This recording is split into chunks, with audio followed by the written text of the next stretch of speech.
so many extra steps now. And hopefully we are live. So anyway, so today we're talking about one of my all-time favorite topics, executive functioning and executive functioning. And why is it one of my all-time favorite topics? Because one, it's misunderstood. It is completely separate. It is not the same as attention. And guess what? There's skills that you can build. So when you feel super overwhelmed, you feel like your kid, can't remember to flush the toilet, never throws out garbage, can't remember anything. These are skills you can work on. And I'm going to tell you the number one way to teach executive functioning skills.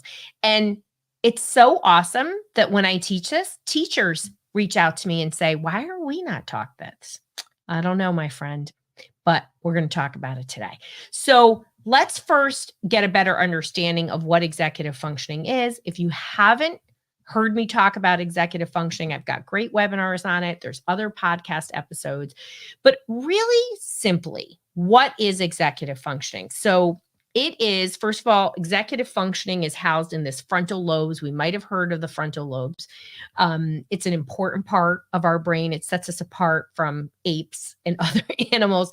But executive functioning, most simply, what is its role in everyday life? It is the job manager. So it is this part of the frontal lobe that interacts with every other part of the brain and bosses it around and says, hey, we have an amazing team, and Megan and I actually are completely learning disabled in the same exact way in math. So when I explain things to her, I'm like, you understand me, right? So when I have to do math, I have to really use my executive functioning skills, which are very developed, but I have to be very organized. I can't just jump into math in the same way that I would, I'm writing my next book. It's super easy for me, right? And I use executive functioning, but it is that part that organizes all the different parts. So it says, let's talk about Dr. Rowe writing her book.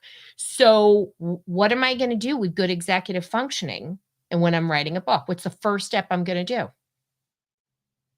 Not pick the title. I'm going to pick the topic, but then I'm actually going to start outlining it. I'm going to start organizing it, right? Why do you do that? So you don't feel overwhelmed. You can categorize things. You might realize actually how much you've already done. It gets you thinking, gets you exploring. So it tells you what you need to do. It helps you to prepare. And one of my favorite examples I always use about executive functioning is grocery shopping.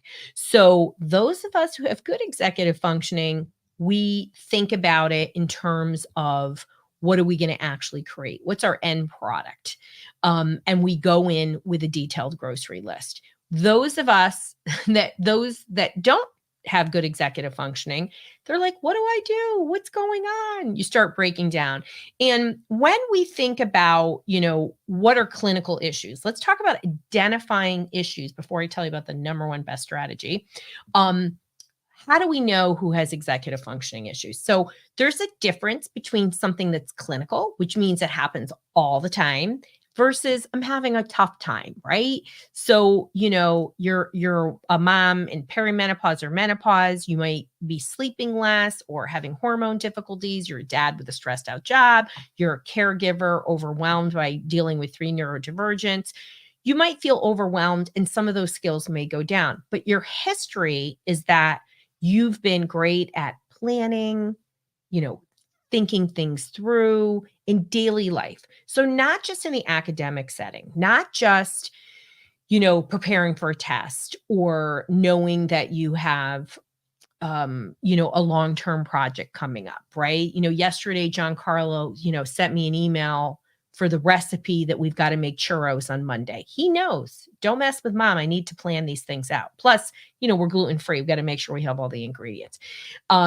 He's got really good executive functioning skills, particularly just for a dyslexic, but for anybody, he's got great over-the-top executive functioning skills. And actually, he's more advanced than I am, and he likes to let me know that mom forgets things, which I don't, not too often. So when we think about executive functioning and whether it's clinical or not, is that a constant problem? is it pervasive, and is it interfering with our is it helping or not, right? So when it's a problem, what are we going to do about it, right? So identifying it is the first step, right? And how is executive functioning different from attention? Let me just tell you that attention is the first prerequisite of all learning. So that means that you are focused or not. Are you alerting to when your mother asked you to empty the dishwasher?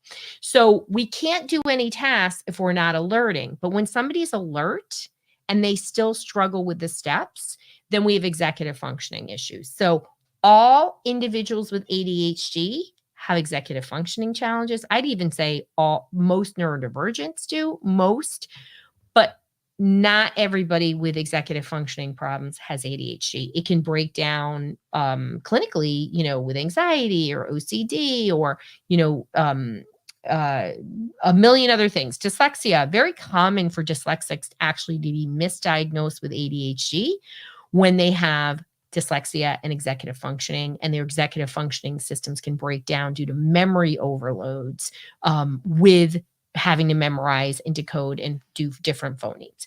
So there are multiple reasons, but generally we know the frontal lobes are not working in the same way. So what's my number one best strategy for teaching executive functioning skills? And just know this is both at home and school and everywhere else in between. And you're never too old to learn executive functioning skills. You can be 80 if you're so inclined. And I recently had somebody reach out to me and say, I have a 9-year-old. Are they too late to learn these skills? And I'm like, you're a 9-year-old? Or what are you too late to learn anything for? So these are skills. So my number one best strategy for teaching executive functioning skills is teaching with the end result in mind. And that's future thinking, future planning, but you have to start with the end result. So if you're a neurotypical and you have good executive functioning, or you're a neurodivergent and you have good executive functioning, you may be saying, well, of course, Roseanne, of course you're thinking about the end product. Of course you're thinking about those churros that we're going to be making on Monday, which I didn't order the stuff. John Carl's going to tell me I forgot, which I did. What do I start with? I actually start with what do the churros look like, right? And then I go to the list, right? And what happens a lot, and the biggest mistake parents, teachers make, is they start with what do they need for that thing to happen. And so when you have good executive functioning, your brain automatically starts visualizing it. You start thinking backwards in the steps. Okay. So I thought to myself, I'm making the churros. I actually visualized my pantry and my Lazy Susan, which those are the two places where all of those items are. And the next step I actually did was ask John Carlo, like, do you use visually descriptive words? You also try to be physical in doing things if you really want to cement it. Do you see it in the pantry? And I'm talking we're in the car. Like we're not even at home. And he's like, Mom, I'm seeing 4 bags of gluten-free flour, but I'm not sure if it's the nut-free because we got a nut, no nuts at school. So he's starting to activate. I don't even tell him to do anything. And when he gets home, he actually checks the pantry and he automatically starts looking through it. And he was like, nope, we need a rice flour and we need this and whatnot. So he then started to work the list. We had to visualize what it was. He talked about the steps. How are we going to do this? How are we going to do that? How are we going to do that? So, and again, that final endpoint is actually the list. And in most of the time in schools, we start with a list And you're like, I've got the list, I've got the list. But the kids have no anchor. They don't see what that end result is like. And I know you may be saying to me, how do they not know what an empty dishwasher looks like? Well, just because you are good at something doesn't mean your kid is. I mean, they might blow you away in a lot of other things, right? I love when my kids do things way better than I do. And then I don't have to even attempt it anymore. It's exciting thing about having older kids. So you're going to start with that end result. You're going to use visually descriptive language. What does it look like? And if possible, gesture, say, like, oh, I'm seeing the pantry. Are you seeing the pantry? And that when you start talking like this, your kids talk like this. And what it's doing in the neurodivergent mind, it's going to activate those systems. And more importantly, it's going to create those neural pathways and the habits that this is going to impact positively, not just in this one thing of us making churros, but they start doing this in all the other areas, right? I actually don't have to ask John Carl too often, like, what's your project? What are you doing? He often comes to me, says, hey, this is what I think I'm going to do. This is what I'm seeing. And I'll say, what does it look like? What do you want it to be? Are you happy with the end result? We had a science project yesterday and I was like, you were there. I saw you with all those kids. How cool was that? And you could see that he was like making himself be back right in that moment of the science fair with all the little kids. He did static electricity. It was very cute. And I said, when you see yourself doing this project, what would you see yourself doing next year? Would you do something different?